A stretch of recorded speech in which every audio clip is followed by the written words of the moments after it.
I practiced this speech after Marian left this morning, and the dog hated it. So no guarantees. I know a spouse's introduction is supposed to be sugary and safe and feel good, frivolous, but I've got the mic, so I'm going to say whatever I want.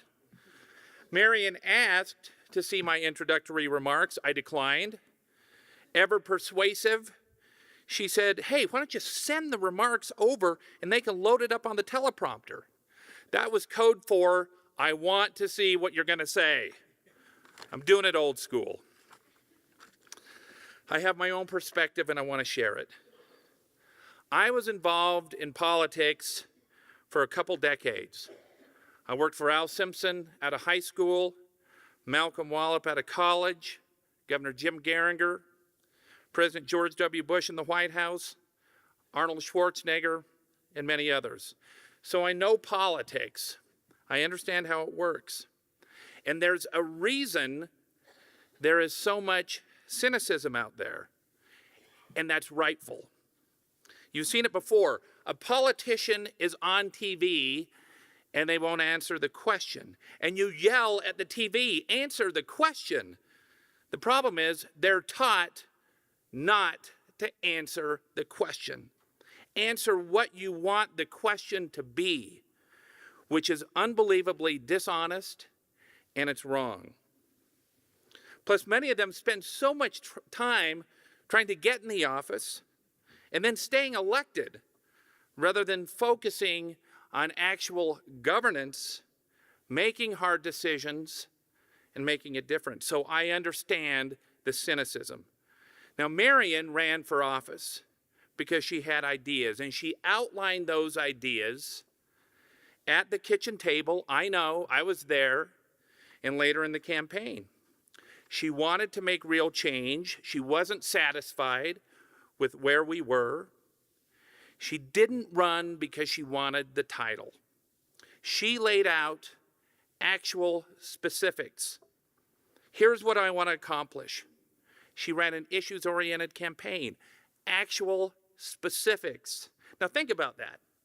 How many elected officials can you name where you know exactly what it is they want to do, what they stand for, what their issues are, what they want to change? Now, there are some out there, some big ones, and they're refreshing, but not many. A lot of politicians, as you know, run on generalities. They can't specifically say what it is and why they want to get elected. They want the office, and to that end, they play it safe. They dodge the question and answer with ridiculous, again, generalities. And they say things like, we have to work harder, which is code for, I don't have a vision. With Marian, there is no question. You know what she stands for. Sometimes you agree with her. Sometimes you don't. I do too. And sometimes she makes unpopular stands. But think what a leader is supposed to do. They lead based on their individual conviction, not on putting your finger up in the air and seeing which way the wind blows. She didn't want the title. She wanted the work. She ran on specifics, and she's delivering on those specifics. Now, countless times, 8:30 or 9 o'clock, a different city councilman will call. She'll pick up the phone. Countless times at 8:30 or 9 o'clock, a reporter will call. She picks up the phone. And she does that because that's part of the job, being accountable. And never once has Marian said to me, how should I answer this? She knows. She has conviction, she has vision, and most importantly, that word again, she has specifics. I know politics, I know political games, and I know a damn hard worker, and that's my wife.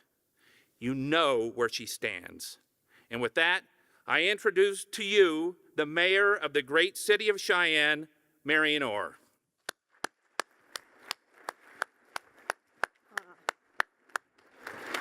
Thank you.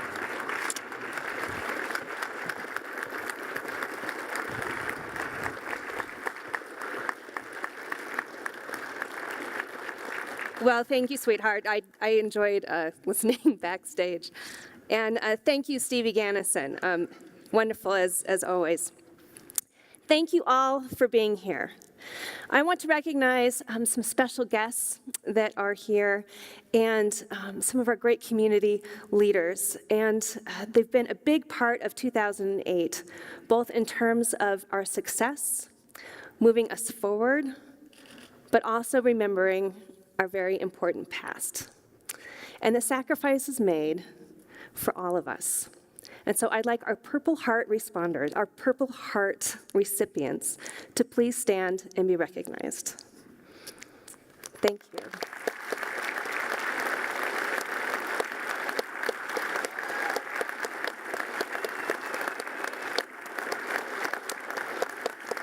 Thank you. I've enjoyed each military celebration and Remembrance Day with you.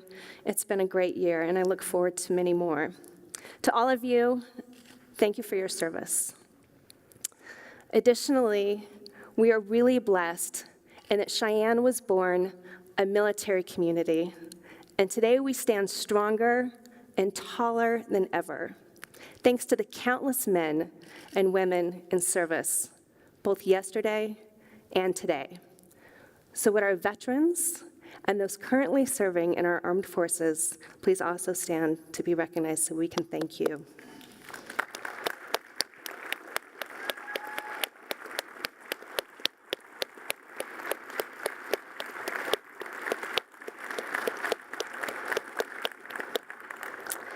To all of our elected leaders here today, please also stand and be recognized. This is a workout this morning. I look forward to working with council under the leadership of President Rocky Case and Vice President Brian Cook. Thank you. I enjoy every minute I get to spend with our Mayor's Youth Council. This group of students represents each high school and the very bright future of Cheyenne. And I'm so pleased that they have taken on the issue of unaccompanied minors, these classmates of theirs who are homeless, to help shed light and bring community conversation around our very vulnerable teens. So would you please stand, those students that are here, and be recognized? I think we've got a few. Thank you. Okay, now get back to school. So here we are, well into the new year, and when I look back on 2018, it almost makes me dizzy. I went to bed early that very bitterly cold night on New Year's Eve, and I happened to wake up about 15 minutes before midnight. And I reflected not just on 2018, but the first midterm of my office. I campaigned on fighting the blight, public safety, putting more police officers on the street, fixing our roads, streamlining our business and permitting process. And last year, I vowed to improve the budgeting process through increased transparency and reduced costs, and increased competition and connectivity by creating a broadband task force. Not one of these initiatives is a one-and-done task. Each are evolutionary, evergreen works in progress that continue to demand our attention if we are going to continue to progress. We have made here an ongoing effort in Cheyenne to make Cheyenne a community of choice. So let's take a look back at 2018, a year of what I call one of reinvestment and reimagining. We continue to fight the blight and reimagine our neighborhoods and our community gateway. I am not backing down, and you've heard it before, from taking on this particular property. As one of you may know, we are in the condemnation process of the hitching post. And not only am I serious about it, but your full city council is as well. And we are committed to taking back this gateway to our community. Can't wait. 316 Central Avenue. Again, uninhabited trailers were removed. More are being taken down. and we continue to work with the property owner in making sure that these structures that are there are safe and livable. Dodge Court and a home on the corner of Bent and 2nd Avenue were abandoned homes, and they were owned by the same individual. Both are being cleaned up, and much to the neighbors' delight. 815 Capitol Avenue, again abandoned. We worked with the owners and leveled what was a dangerous structure with transients and drug dealers taking over it. Again, the neighborhood, they're pretty thrilled. It's gone. February 1st, we begin to take down the long abandoned and rotted out Cary building. Our courthouse committee, consisting of Judge Moran and Councilman Cook, among many others, have been working with the Historic Preservation Board in salvaging items that can be removed safely. And I'm happy to show you today what this reimagined corner of our community may look like as our municipal courthouse.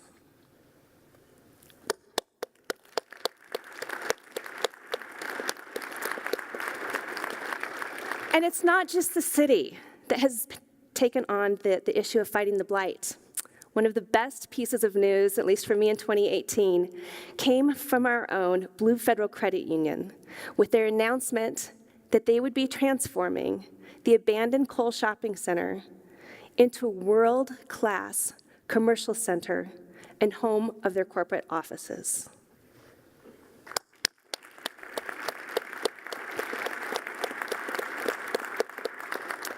They could easily have saved costs by building on wide open greenfield land, but instead they chose to invest here in this core neighborhood. This is a perfect example of how a committed community partner, and they certainly deserve our thanks. Thank you again. Our West Edge is a reimagined place to live and work. A new residential complex by the Deneen family, and Chad Willett and Dave Tubner have made the West Edge home to their new business headquarters, the West Edge Collective and Warehouse 21. These kind of private investments are what make us the Magic City on the Plains. And it all began way back when along Crow Creek and our West Edge. We reinvested in public safety last March in what was noted as one of the least contentious fire negotiations in recent memory. Council, together with the fire union and Fire Chief Greg Hoggett, put our community first and signed a contract reflective that when it comes to public safety, there should be no winners or losers. As we begin negotiations again in the coming weeks, it's that time of year, it's public safety that rules the day. Our police department, under Chief Kozak, is well-trained and well-staffed. Although we will be losing 5 members of the force to military deployments, I credit the chief and our council in recognizing the need for additional hires in the coming months to ensure a properly staffed police force. Today, I want to thank those officers serving the greater good of protecting our nation. We thank you, and may God be with you and your family until we welcome you home safely.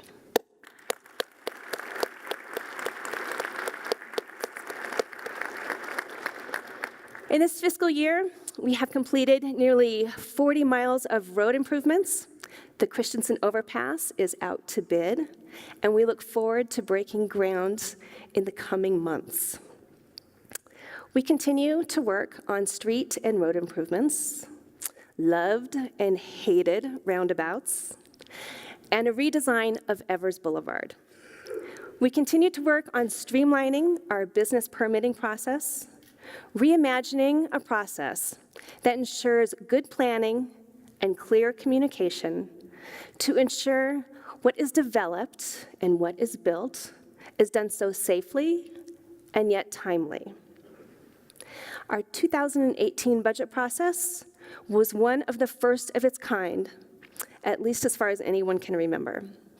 It was a collaborative approach between the department directors and city council, with each department director presenting their own budgets, taking responsibility of not only how taxpayer funds are spent, but where savings can be found, and identifying community needs worthy of investment. After taking office, I was astonished at the size and the cost of our fleet, as well as the crazy amount of money being spent on cell phones. I asked our department directors to surplus any unnecessary vehicles or equipment in our fleet and turn back any unnecessary and unused cell phones and tablets. And through this simple effort, we saved over $150,000, and those reductions continue.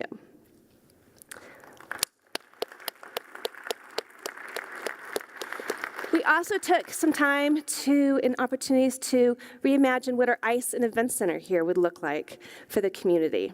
It was certainly no secret that both venues had been largely subsidized in the past, but under the direction of Teresa Moore and Jason Sanchez and our amazing city employees, the Civic Center hosted 108 events, sold over 30,000 tickets, had $1.4 million in gross sales, equating to a total economic impact to our community of $2 million based on the American for the Arts Prosperity Calculator. That's huge.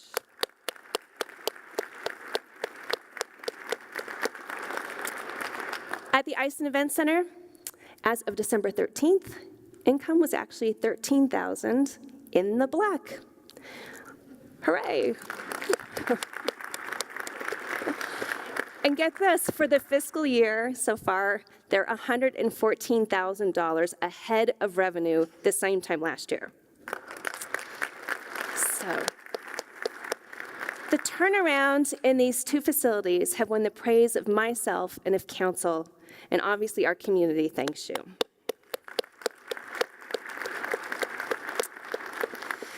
And not to be outdone, but in its first full year of operation, our Botanic and Grand Conservatory has seen over 60,000 visitors. That's a lot.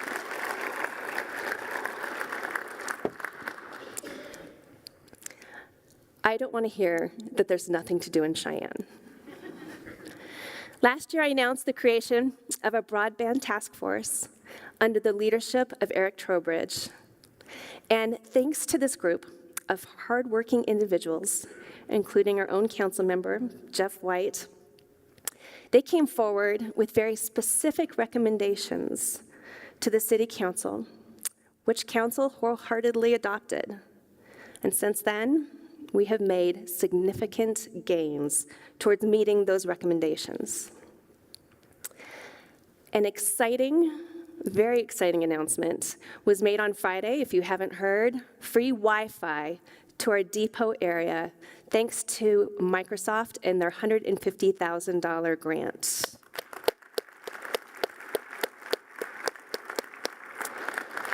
And under the leadership of Councilman Shaner, we will be discussing the adoption of small cell tower ordinances. It's hard to say 3 times fast. Thank you, Councilman Shaner. By utilizing infrastructure, we can increase and boost cellular connectivity throughout Cheyenne. We are studying mutually beneficial options to broadband carriers, to access city right-of-way for the expansion of fiber, which will open the door to more carriers and thus more competition among the private sector. And we are working toward developing a one-dig policy, not just with new development, but existing as well. Because if we're going to crack open our streets and our alleyways, let's do it once. Because accessibility to fast, affordable broadband service is critical for any community in attracting businesses and a skilled workforce. Speaking of connectivity and partnerships, the completion of our new air terminal and the courtship of an airline carrier would not have been possible without the business community, led by our Chamber of Commerce Director, Dale Steenbergen, and Craft Chairwoman, Wendy Volk. The state of Wyoming, under the direction of Transportation Director Bill Panos, and of course Tim Barth, the head of our airport, our county commissioners, and our city council. The service has really taken off, pun intended. And word has gotten out along the Front Range of the ease, the convenience, the cost savings of flying out of our airport versus Denver. And I just heard yesterday, word is that the direct flight from Dallas has become a big hit for our University of Wyoming Athletics Department. Recruiting student athletes visiting our airport instead of flying to DIA, driving through CSU Ram territory, is certainly a better recruiting experience. So far in 2 months, we have had over 3,000 passengers. So to say that this initial run is a success is an understatement. Congratulations.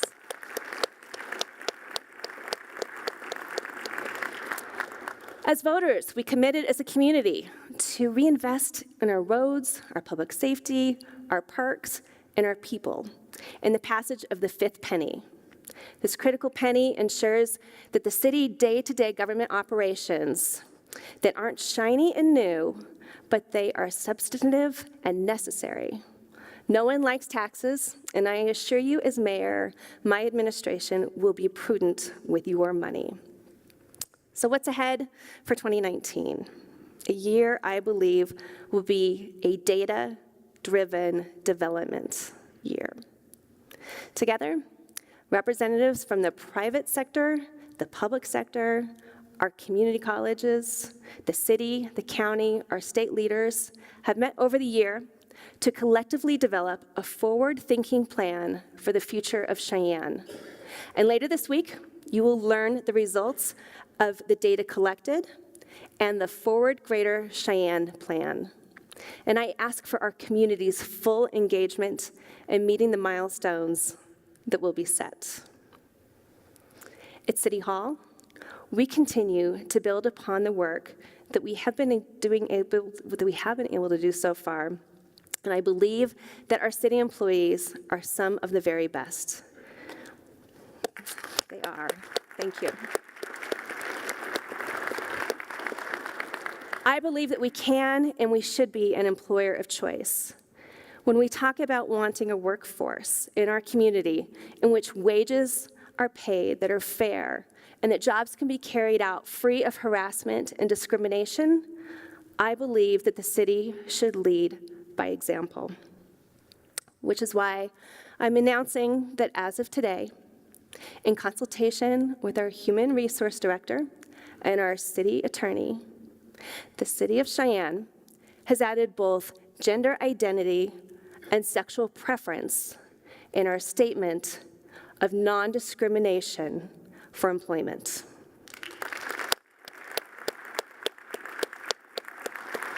The City of Cheyenne is inclusive and non-discriminatory in its hiring practices, and I urge our state legislators to pass statewide non-discrimination employment legislation.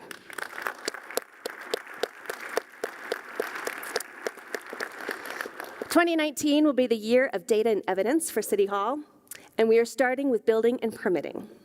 We heard that we were slow and we needed to do better. We've heard that we are better, but how do we know that?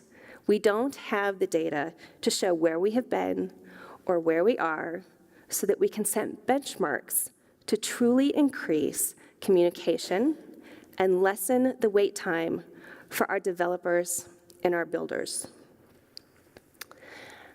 At this point in time next year, we will be able to confidently communicate to builders and developers of not only our process, but what they can expect in terms of time.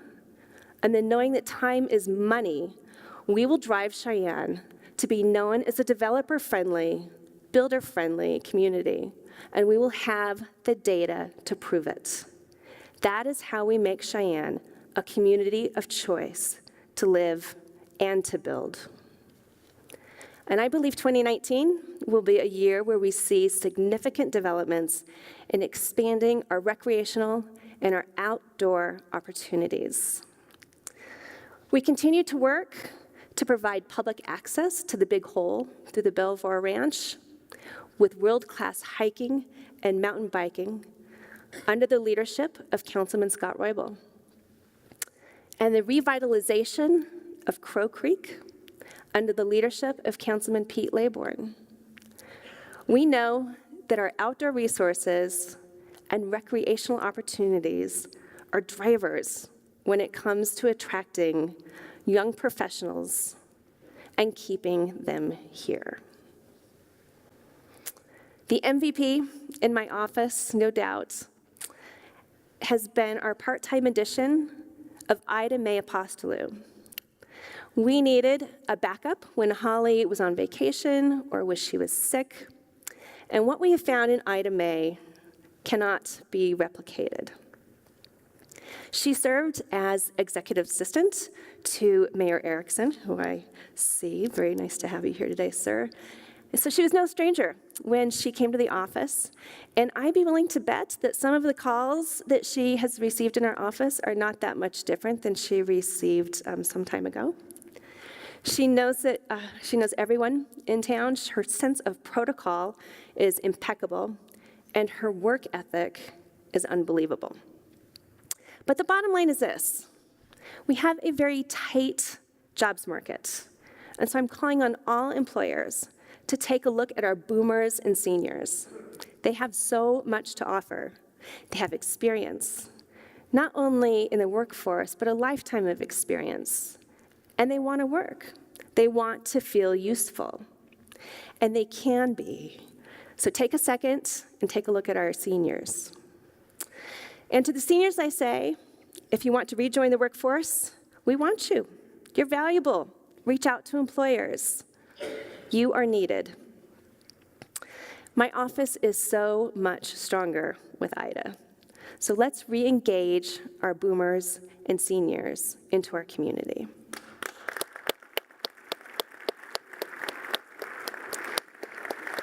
But speaking of seniors, I had the opportunity last week at the Plains Hotel to have lunch with Mayor Bill Nation, former Mayor Bill Nation. He will be 94 this spring.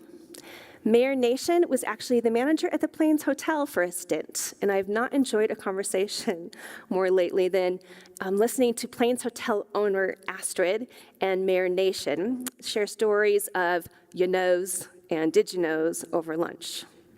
And so talking about his days as mayor and his love for Cheyenne, you could see the spark in what are now his failing eyes. And then he took out and he showed me a picture that he himself had printed out from his computer at home. And before I share with you this picture, I need to give you the backstory. Last Monday, I had the privilege of sitting next to former U.S. Senator Al Simpson during Governor Gordon's inaugural address here at the Civic Center. I was sitting right over there, and he told me that he'd been up to see Bill Nation at his home earlier in the morning, and that they shared some real laughs. I did not know that Mayor Nation served in the Wyoming State Legislature with Al Simpson. So Al being a Republican and Bill being a Democrat, both said that they got into it now and again, but they certainly remained really good friends. So Al and I were sitting, as I mentioned, just right up here together in the front row. And for the rest of the event, Senator Simpson's knees were nearly up to his chin. He's still very tall. But he was a real sport about every time we had to stand up for applause, which was very often. And I whispered to him that the event felt much like a real workout, and being a Catholic, I said it's worse than a Catholic Mass. And we chuckled together. But what you may not know about Bill Nation, going back, is that he was actually a professional photographer in his youth. And he was a photographer in the Navy during World War II as well. So about that picture that Mayor Nation brought to lunch with him last week. Here's what happened. Mayor Nation wanted to get a picture with his old pal, Senator Simpson, but the two of them were alone up at Mr. Nation's house, chatting it up. So Bill grabbed his camera, and I saw it. It's about this big, and a little lens comes out. Not a phone, camera. And he tried to focus in. And Al said, "Here, let me snap it. My arms are longer." So yes, even the greatest generation snaps selfies. Just love it. Our future is so incredibly bright. And thanks to the gifts of the past and the present, I'm honored to serve you as mayor. So God bless you, our country, the state of Wyoming, and the city of Cheyenne. Thank you very much.